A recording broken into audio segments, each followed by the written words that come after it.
Terima kasih Anda masih bersama kami. Bagi Anda yang baru bergabung, berikut kami sajikan kembali 3 berita utama hari ini.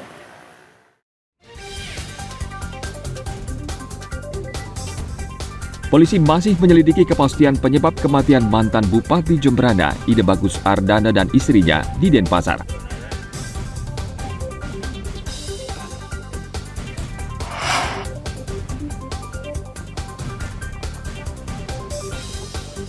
Penyebab kebakaran kapal tanker Elizabeth di perairan Karangasem masih dalam penyelidikan.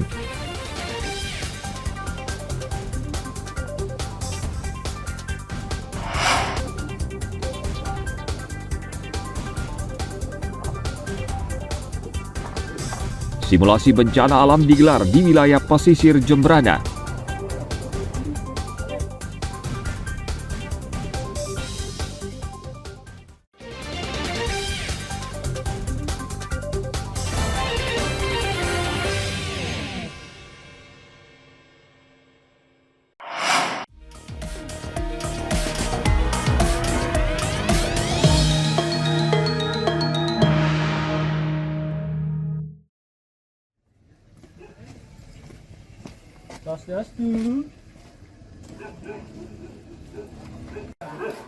Hari terakhir masa verifikasi faktual, KPU Karangasem memberikan kesempatan tim bakal calon perseorangan untuk mengumpulkan pendukung yang belum terverifikasi. Sebelumnya, tim verifikator KPU tidak berhasil bertemu dengan para pendukung calon perseorangan karena tidak ada di tempat. Jumlahnya mencapai ratusan orang.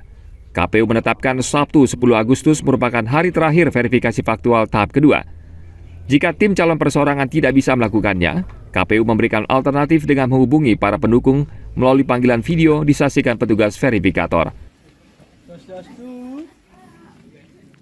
Nama-nama yang tidak ditemukan itu kita kembalikan ke LO dari tim pasangan calon, biar nanti LO-nya yang menghubungi apakah nanti dikumpulkan, apakah nanti dibuatkan video atau disiap video call.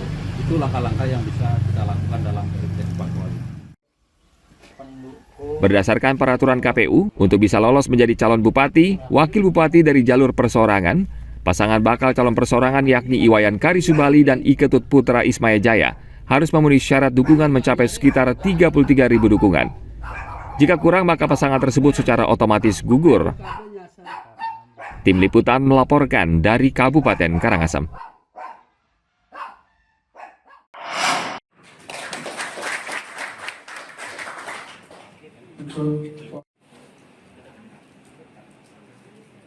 KPU Jembrana Jumat pekan lalu menggelar tahapan rekapitulasi dan penetapan daftar pemilih sementara di salah satu hotel di Jembrana. Dalam rapat pleno terungkap selisih data sebanyak 67 pemilih karena ada pemilih ganda dan pemilih yang sudah menetap di luar kabupaten. KPU sudah mencocokkan dan meneliti data pemilih KPU RI yang berjumlah sekitar 246.000 pemilih. Namun ternyata ada perubahan, terutama data pemilih yang berstatus pegawai negeri sipil, meninggal dunia dan pindah tempat tinggal. Bawaslu Jembrana mengungkapkan perubahan data merupakan hasil pengawasan petugas Bawaslu di setiap kecamatan dan hasil temuan tersebut langsung direkomendasikan ke KPU Jembrana. Tadi kita dapat masukan khususnya dari teman-teman Bawaslu terkait dengan perbedaan angka pasca DPS di tingkat kelurahan desa ke kecamatan. Nah, itu sudah kami sampaikan tadi, termasuk juga dengan kronologisnya. Sebenarnya faktor perubahan itu karena memang data kita itu kan masih bergerak. Artinya termasuk pergerakan data ganda, terus kemudian pergerakan pindah domisili, itu kan masih terjadi. Itu sebenarnya yang menjadi faktor terkait dengan perubahan angka tersebut. Prosesnya kan dari pleno DPHP tingkat desa dan kelurahan, sehingga dari hasil PA yang kita dapat di masing-masing desa dan kelurahan itu kita rekap juga, dan itu terjadi perubahan ya dari tingkat desa kelurahan kemudian ke tingkat kecamatan seperti itu.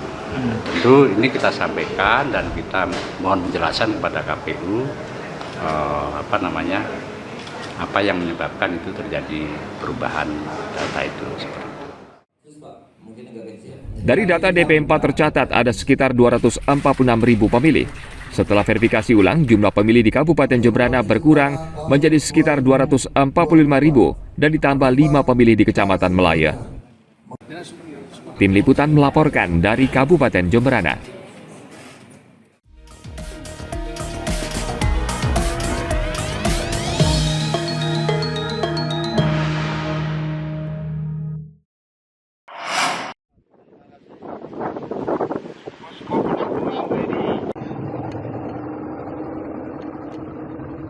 Desa Baju Biru di Kabupaten Jembrana akhir pekan lalu menggelar simulasi bencana alam. Simulasi berlangsung selama 2 jam dengan skenario bencana gelombang tinggi dan angin kencang yang merusak sejumlah rumah dan sekolah sehingga menyebabkan jatuhnya korban jiwa. Dalam bencana tersebut, Banjar Pebohan menjadi wilayah paling terdampak. 10 rumah rusak berat, 1 bangunan sekolah rusak dan 40 warga harus mengungsi. Selain itu, 2 warga terseret arus dan 4 lainnya cedera. Salah satu yayasan yang bergerak di bidang bencana alam menyelenggarakan kegiatan simulasi ini bekerjasama dengan BPBD Jembrana, PMI, dan Basarnas. Kegiatan ini bertujuan agar masyarakat Desa Baju Biru siap menghadapi bencana yang kerap melanda wilayah pesisir Bali. Di desa sendiri ada kelompok masyarakat penanggulangan bencana yang paham terhadap upaya mitigasi ancaman gelombang tinggi. Lalu yang kedua, penanganan kejadian dari kelompok masyarakat penanggulangan bencana dan pemerintah desa.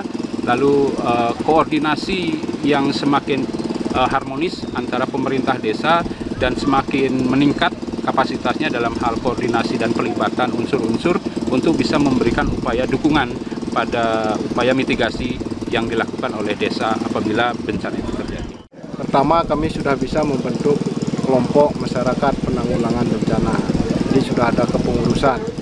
Terus di samping itu kita sudah dilatih seperti apa cara penanganan bencana, pasca bencana, sehingga ke depan harapan kita tidak hanya kelompok saja yang memahami kegiatan ini. Jadi perlu masyarakat luas memahami terkait dengan cara-cara penanganan bencana. Simulasi penanggulangan bencana alam ini juga diharapkan bisa diterapkan di masyarakat luas agar mereka siap menghadapi bencana sehingga meminimalisir jumlah korban.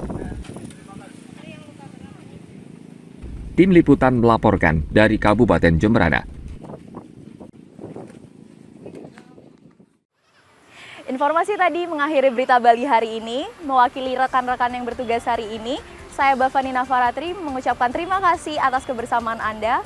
Sampai jumpa, matur suksema.